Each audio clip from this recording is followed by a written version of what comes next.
présenter donc l'exercice 33 sur le vol du Cessna, exercice de type bac. Justement donc pour expliquer un petit peu comment ça fonctionne un avion, de quelle manière il est capable de voler malgré sa masse, en utilisant justement de la mécanique des fluides. Donc le schéma ci-dessus montre les lignes de courant, ici en blanc, donc de l'écoulement autour d'une aile d'avion et se déplaçant donc à 90 km/h. Ouais, c'est des petits avions comme ceci, ça ne vole pas super vite par rapport à un grand avion. Donc on a une longueur L de 10 mètres, et chaque ligne de courant est espacée de 20 cm de l'abscisse x égale 0. C'est-à-dire qu'ici au départ, à chaque fois, toutes les lignes de courant ont 20 cm d'espacement. L'écoulement est stationnaire et incompressible, la pression loin de l'aile est donc P0 de 10 puissance, de 1013 hectopascal, donc pression atmosphérique, et on se place dans le référentiel de l'avion. À l'aide de la conservation du débit volumique, calculer la vitesse moyenne de l'écoulement au-dessus et en dessous de l'aile. Mesurer sur le dessin l'écartement entre les lignes de courant. Ensuite, on va donc utiliser la loi de Bernoulli pour calculer la différence de pression entre le bas de l'aile et le haut de l'aile, ce qui va expliquer que l'avion va voler par la suite. Calculer la force de portance sur l'aile, la largeur L sera évaluée à l'aide du schéma. L'avion a une masse de 600 kg, et en réalisant un bilan des forces, calculer la vitesse minimale Vmin pour que l'avion décolle. Et ensuite, on donne donc les altitudes en fonction de l'altitude, que ρ de l'air, exponentielle de moins g, z0 par rapport aux altitudes z. Calculer l'altitude maximale que l'avion peut atteindre. Donc s'il y en a qui veulent faire un petit peu d'aviation par la suite, dans l'aéronautique, on va donc s'amuser sur la fin. On va aussi donc déterminer, de justifier pourquoi est-ce qu'on peut considérer VA égale à 0 mètres par seconde, lorsque, pour mesurer la vitesse de l'avion, le pilote utilise ce qu'on appelle le tube de Pitot, présenté ici, donc avec un tube, où on utilise donc une variation de pression pour mesurer une vitesse. À l'aide de la relation de Bernoulli, on va nier donc la vitesse et la différence de pression, et si la mesure est réalisée au sol à une altitude de 5 km, prévoir la différence de vitesse qui sera lue, car effectivement on va avoir ces notions de vitesse qui sont aussi fonction de l'altitude obtenue. Donc un exercice qui est pas mal basé sur un contenu mathématique, donc on va essayer de faire quelque chose qui soit compréhensible pour ceux qui sont le moins à l'aise avec les maths. Donc, première question, on demandait de s'aider de la conservation du débit volumique. Donc, à savoir que le débit volumique, c'est V fois S, et on a aussi que le débit volumique, c'est la variation du volume de particules fluides par rapport au temps. Calculer donc la vitesse moyenne de l'écoulement au-dessus et en dessous. Donc, parce que schématiquement, avec l'aile, donc on va donc avoir la vitesse au-dessus et on voudra avoir la vitesse qui passe de l'air en dessous de l'aile. Donc l'idée ici, c'est donc de mesurer les espacements. Alors on voit que les longueurs du dessus sont plus petites, donc on va avoir des hauteurs petit h très petites, alors qu'en dessous, on s'aperçoit que les lignes qui passent en dessous de l'aile sont des hauteurs entre lignes qui deviennent de plus en plus grandes. Et tout ça, en fait, on va le comparer à la vitesse V0 initiale, puisqu'au départ, toutes les lignes de courant sont pourvues de la même vitesse, sont pourvues de la vitesse V0. Donc, en imaginant effectivement que ce soit des cylindres ou même des zones de courant de même section, puisque c'est bien là l'idée, on a donc une aile qui est vraiment de même longueur de 10 mètres, et qu'on a donc un débit volumique qui est conservé, qui est constant, ça veut dire que la vitesse V0, qui passerait par la section S, est égale à la vitesse, alors V1, on va l'appeler 1 pour la partie supérieure, on va l'appeler 2 pour la partie inférieure. Ça sera donc du V1 fois la nouvelle section S1. De même que le V0 fois la section S d'entrée, ce sera donc V2 fois la nouvelle section S2, qui sera donc ici. Alors ce qu'on veut, c'est calculer des vitesses moyennes. Donc, moyennant cela, ce qu'on veut, nous, c'est la vitesse au point 1. Donc V1, ça sera donc la vitesse d'entrée qui multiplie la section S d'entrée sur la section petit s1. V2, c'est V0, S sur la section S2. Donc, comme on n'a pas la surface en elle-même et qu'on a donc la différence de hauteur sur les lignes de champ, puisque ici, hop, on sait qu'on a toujours le même espacement entre les lignes, ça va donc bien signifier que ce qui nous intéresse, c'est donc la variation, moyennant donc les surfaces, de la hauteur.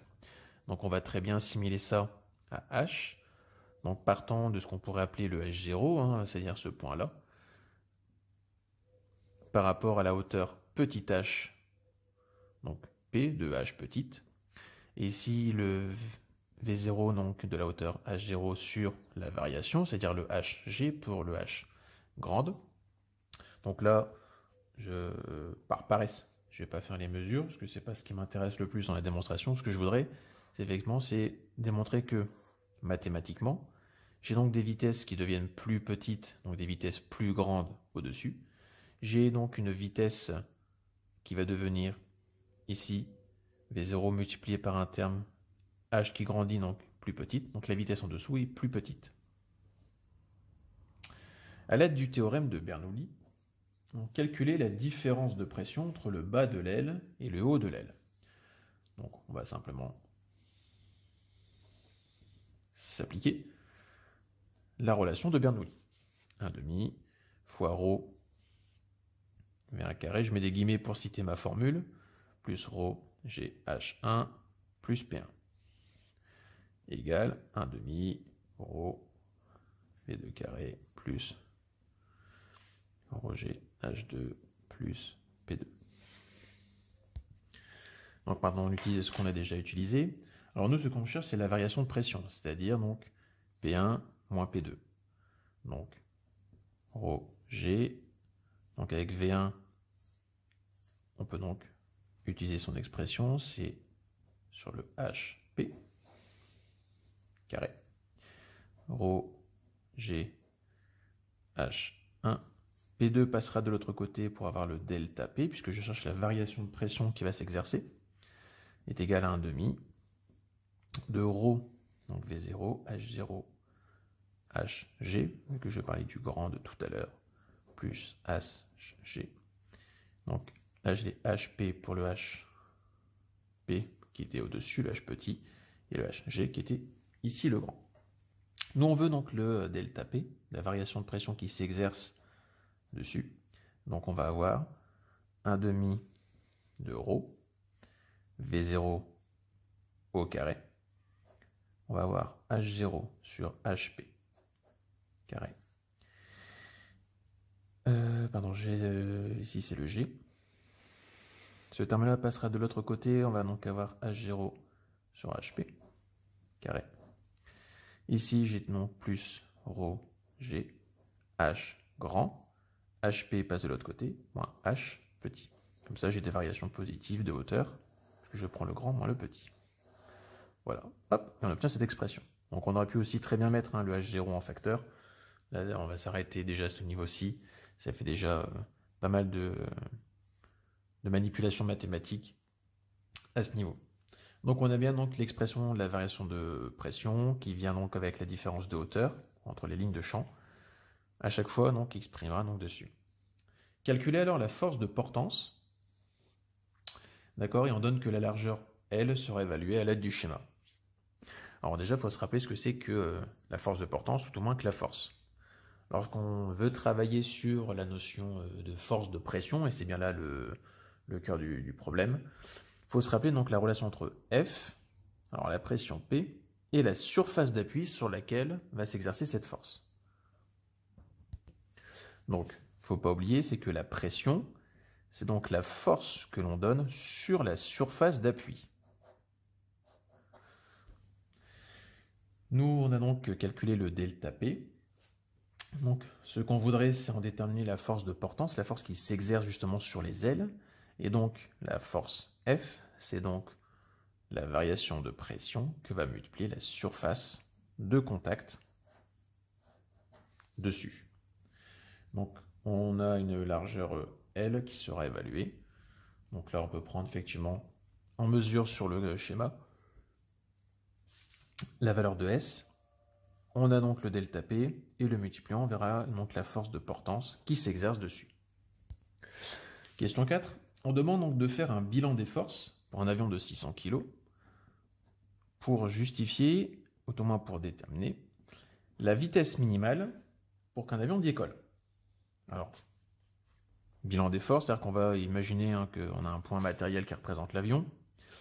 Donc, quelles sont les forces qui s'appliquent dessus? Un objet, vu qu'il est matériel, il y a toujours donc le poids qui cherche à le ramener vers le centre de la Terre.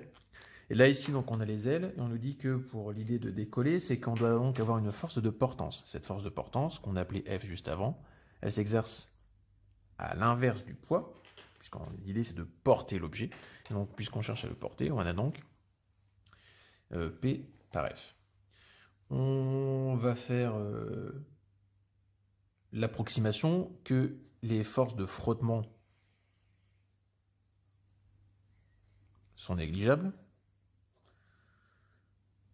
Sinon, on va avoir quelques problèmes par la suite. Donc, ce qu'on voudrait, c'est déterminer la relation qu'il y a ici. Alors, puisqu'on fait un bilan des forces, on a seulement que P plus F, c'est égal à 0 pour l'équilibre. C'est-à-dire lorsqu'on va donc avoir l'avion qui va voler.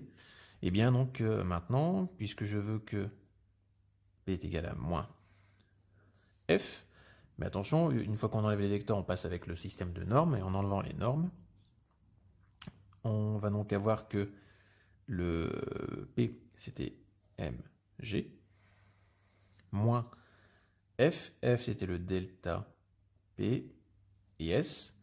Alors je vais mettre en vecteur dedans, puisque ce qui va compter, c'est que c'est le sens de la variation de pression qui est à l'intérieur. Donc maintenant, on va avoir mg, qui est égal ensuite avec la vitesse. Et donc là, maintenant, il faut ajouter S à toute la formule mathématique qu'on avait au départ. Donc avec le 1/2 de ρ, V carré, les H0 carré de Hg, moins les H0 HP carré, plus ρ, G, Hg, moins HP. Donc tout ça multiplié par effectivement la section S, puisque ça correspond en fait à pas la section, à la surface, pardon, à la surface S, qui va donc porter l'objet. Nous, ce qu'on veut, c'est isoler uniquement donc la vitesse minimale, donc la vitesse V, qu'on a donc ici dans le calcul. Donc, moyennant quelques manipulations, on aboutit à donc l'expression suivante. C'est-à-dire qu'on a fait passer le terme d'addition de l'autre côté pour avoir le terme ici de soustraction. On avait multiplié par S, donc il fallait bien le diviser le mg par le S. On avait multiplication par ρ et les H0 et les différences de H, donc ça passe au dénominateur par rapport à ce terme-là. D'accord, par rapport à l'addition qu'on aura fait passer. Et comme le V0 était élevé au carré, on obtient donc la racine carrée de tout le terme, d'accord, qui sera ici.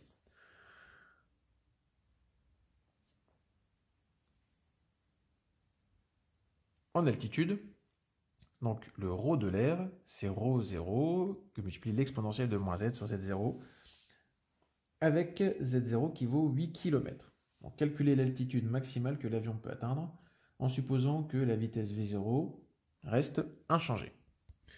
Donc puisqu'on nous donne ici dans la question 5 les expressions de masse volumique en fonction de l'altitude, donc on va avoir ρ0 exponentielle moins z sur z0. Donc on va pouvoir sortir z qui va correspondre à l'altitude maximale. Donc pour ça, il faut travailler un petit peu comme on avait fait lorsqu'on avait fait le terme de radioactivité. On va donc avoir exponentielle moins z sur z0. L'inverse de l'exponentielle, c'est le logarithme népérien. Donc ρ de z, ρ0. Donc moins z sur z0. Donc z, je voudrais l'isoler. Donc z, ce sera donc moins z0 qui multiplie ln de ρ de z sur ρ0. Donc comme ça, on peut avoir donc l'expression z par rapport donc à z0. Donc pour jouer un petit peu avec les mathématiques, ça veut dire que l'altitude z, c'est z0 qui multiplie ln de ρ0 sur z.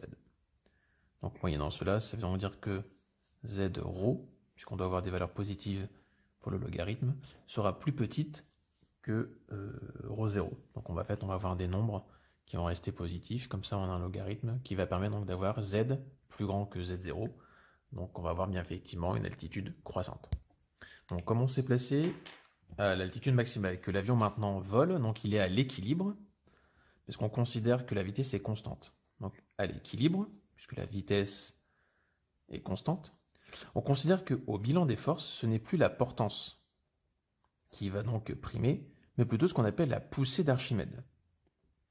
Donc, comme on va voir la poussée d'Archimède, hop, qui rentre en jeu, ça veut dire que P plus pi égale 0, puisqu'à vitesse constante, je correspond au premier principe de donc c'est-à-dire à la première loi de Newton.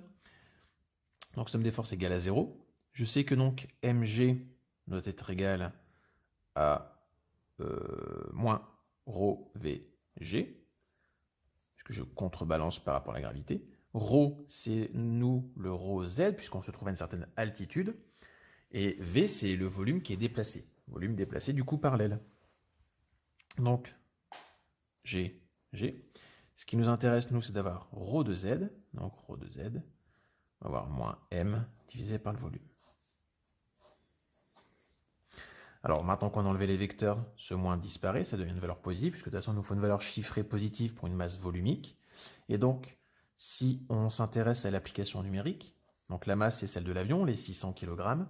Le volume, c'est le volume de l'aile. Alors, en imaginant, en considérant très grossièrement qu'il s'agit finalement d'un rectangle pour faire simple, parce que sinon on va avoir beaucoup de calculs à faire, on arrive à une masse volumique qui vaut donc 120. Alors on avait une masse qui est en kilogrammes, le volume on l'a calculé en mètres cubes, donc 120 km cubes. Donc maintenant on va le réinjecter par rapport à notre première équation, dont on cherchait l'altitude z, et on va aboutir donc, moyennant que z0 effectivement fera 8 km, ce qui est donné dans l'énoncé. Rho 0, c'est les 1,23 qu'on avait au départ. Maintenant qu'on a z0, on obtient une altitude qui fait donc 36,64 km. Justifier donc pourquoi on peut considérer que la vitesse VA sera 0 m par seconde. Alors lorsqu'on veut donc mesurer l'avion, on passe au tube de Pitot, donc dans le document 2. Donc on a 2 nanomètres pour mesurer la pression en A et la pression en B. Donc pour rappel, on a donc ici, hop, un tube PA. Ici on mesure PB. Donc forcément là on passe en vitesse 1. Et ici on a V0 comme ça. Puis après on a des écoulements qui passent au-dessus en dessous. Donc justifier pourquoi on peut considérer que vitesse au point A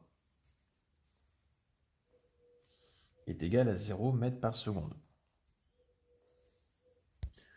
Donc comme on ne rentre pas donc, dans la section, effectivement on va considérer qu'au point A, la vitesse elle vaut 0 m par seconde. Là ça devient intéressant, c'est par la suite. Donc en utilisant la relation de Bernoulli, il faut exprimer la relation entre la vitesse de l'avion et la différence de pression.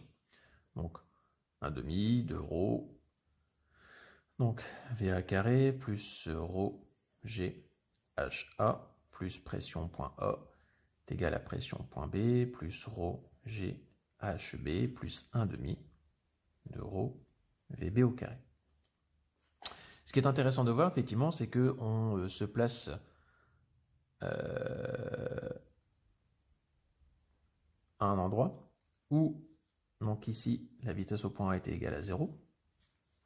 Donc, nous, ce qu'on veut, c'est exprimer la relation entre la vitesse de l'avion, donc ça sera la vitesse B, puisque finalement, c'est elle qui va mesurer la vitesse, et donc aussi la différence de pression. Donc, la différence de pression, il faut la faire apparaître, c'est-à-dire qu'il faut faire PB moins PA. Oups, pardon.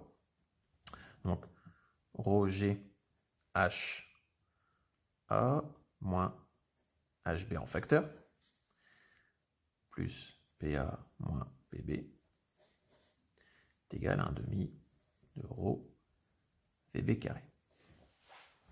Alors, ce qui est intéressant de voir, c'est qu'on se place avec le principe fondamental de la statique des fluides.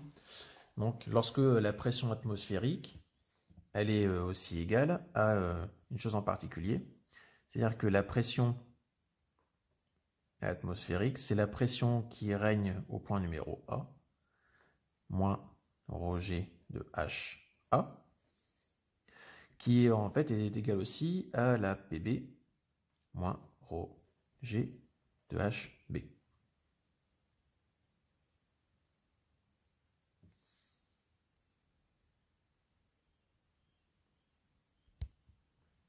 Donc, si on prenait un phénomène statique, du coup, on aurait un problème de variation de pression, donc on ne pourrait pas avoir de vitesse. Donc, ça, il faut bien faire attention que ça, c'est surtout pas utilisé, d'accord, même si on l'a en tête pour un domaine statique.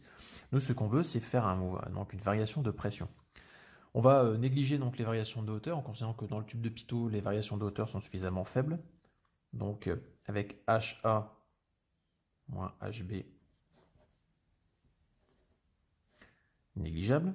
Et donc, si c'est négligeable, on se retient finalement qu'il ne reste que la variation de pression ici, delta P, 1 demi de ρ G VB carré. Et donc, la vitesse que l'on obtient au point B, c'est donc 2 fois la variation de pression divisé par ρ et le tout au carré.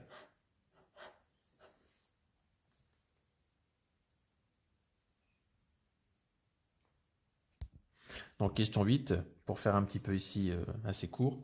Donc, on fait la même mesure, mais maintenant on se trouve à une altitude Z de 5 km, ce qui fait que la masse volumique de l'air va changer. Donc, on va avoir un ρ situé à 5 km, alors en réutilisant ce qui est donné dans l'énoncé, hein, le ρ de l'air fois l'exponentielle moins Z sur Z0. On va tomber sur une valeur numérique qui vaut à peu près dans les 0,66 kg mètre cube.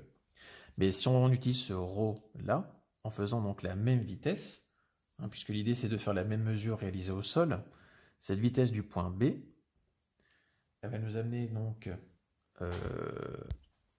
sur donc racine de 2 delta P